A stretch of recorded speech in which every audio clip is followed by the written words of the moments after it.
तो जी दोस्तों, आज हम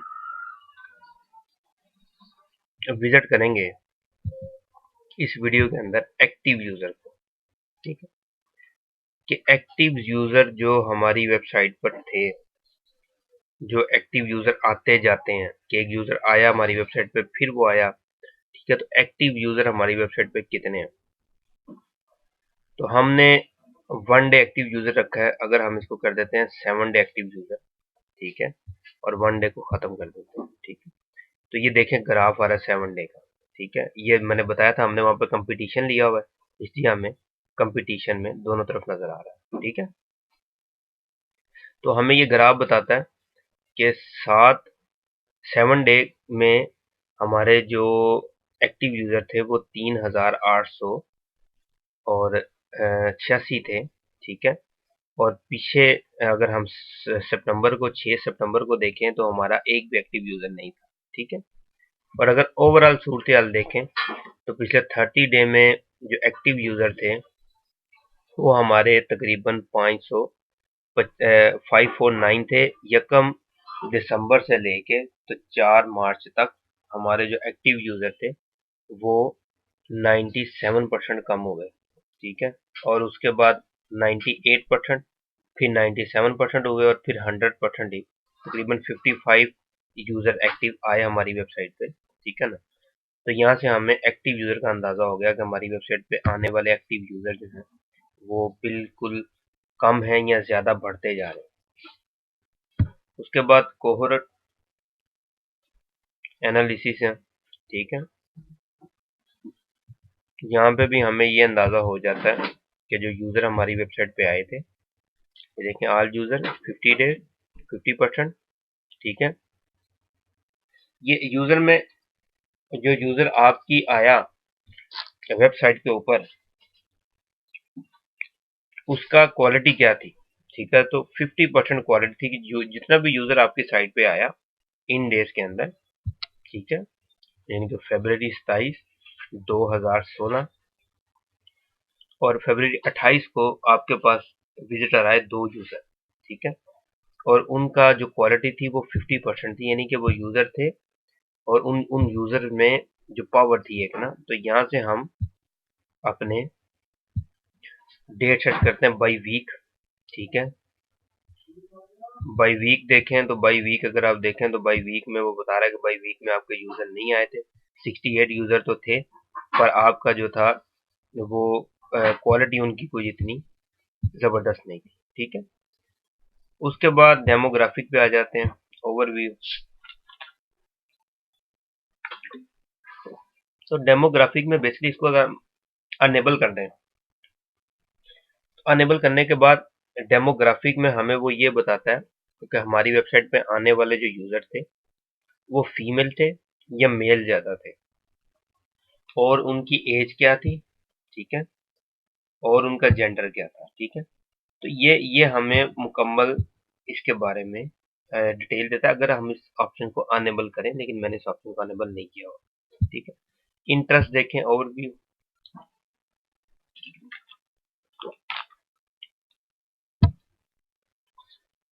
ठीक है, इसमें भी हमें इसको अनेबल करना पड़ेगा डेमोग्राफी को, तो फिर ये इंटरेस्ट की तरफ ये चलेगा। ठीक है, उसके लिए हमें ये ऑप्शन को एक्टिव करना पड़ेगा जो हमने नहीं किया। उसके बाद जियो टैगिंग आ जाती है कि लैंग्वेज क्या थी, जो लोग आए हमारी वेबसाइट पे ज्यादा लोग, उनकी लैंग्वेज क्या थी। ठीक है, तो हमें यहाँ से अंदाजा होता है कि आने वाले लोग जो थे लैंग्वेज के हिसाब से, ठीक है ना, ठीक है, आने वाले जो लोग थे,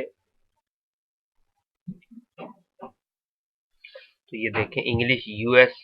ठीक है, तो जो ये कम सितंबर से 30 नवंबर तक लोग आए थे वो 3449 सेशन थे। ठीक है, और इसकी निस्बत जो था वो 1176 जो थे इंग्लिश यूएस से लोग आए। तो ये जनाब आपके लैंग्वेज, कौन सी लैंग्वेज के कितने लोग आपकी वेबसाइट पे आए, ये ग्राफ उनका शो है। मैंने आपको बताया कि ये सिर्फ बेसिक बता रहा हूँ जो हर बंदे को जिसकी वेबसाइट हो उसको पता होना चाहिए, और फिर उसके बाद एडवांस है वो मैं सेपरेट सेपरेट हर एक की एक बनाऊंगा ताकि आप उसको वो फिर डीप एक एक जो है ना डीप एनालिसिस हो जाएंगे, तो वो फिर आप आस्ता आस्ता उसको आप अपनी मर्जी से सीख सकते हैं। ठीक है, तो अब इसमें ग्राफ शो कर रहा है कि 1 दिसंबर से, और उसमें जो लोकेशन थी, किस किस लोकेशन से लोग आए थे। तो अगर हम देखें तो हमें रशिया से ज़्यादा यूज़र मिला, जो है ना वो हमें 1 दिसंबर से 4 मार्च तक। और अगर इसकी निस्बत देखें तो हमें ज़्यादा यूज़र जो मिला था वो यूनाइटेड स्टेट से मिला था। ठीक है, उसके बाद यूनाइटेड स्टेट, कनाडा, ठीक है, और जनाब उसके बाद ब्राज़ील और पाकिस्तान। ठीक है, और अगर इसकी निस्बत देखें तो हमें इसमें नया सबसे ज़्यादा यूज़र रशिया से मिला। ठीक है, उसके बाद हमें यूनाइटेड स्टेट से मिला। ठीक है, कनाडा से 21 सेशन थे, यूनाइटेड स्टेट था। ठीक है, तो यहाँ से हमें ये अंदाज़ा हो जाता है कंपटीशन में कि हमारी वेबसाइट पिछले मंथों में जो थी वो कैसी चल रही थी, और उसके बाद कैसी वेबसाइट चली।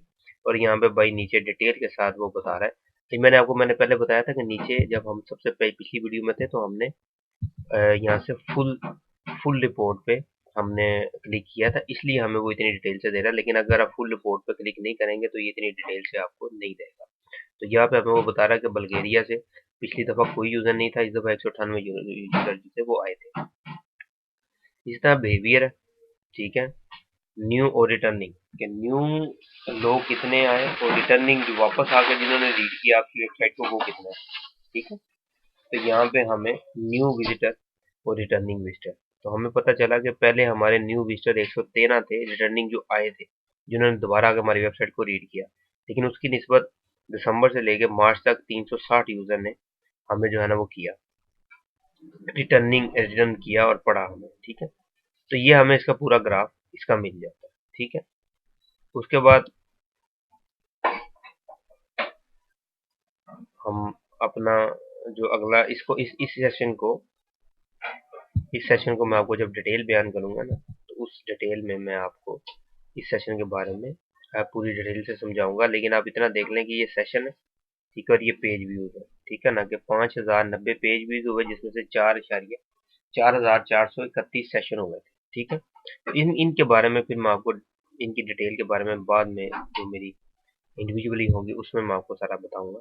लेकिन आप इससे एक अंदाजा ले सकते हैं। ठीक है, एंगेजमेंट जो थी, एंगेज जो यूजर हुआ था, ठीक है, तो देखें 4223 पेज भी हुए थे और 4219 सेशन हुए, यानी कि तकरीबन जो एंगेजमेंट थी आपके पेज के ऊपर यूजर की, वो उसका बड़ा अच्छा रिजल्ट रहा है आपका। ठीक है ना, कि 4223 जो पेज व्यूज हुए और उसमें से 4219 लोगों ने टाइम स्पेंड किया आपकी साइट के ऊपर।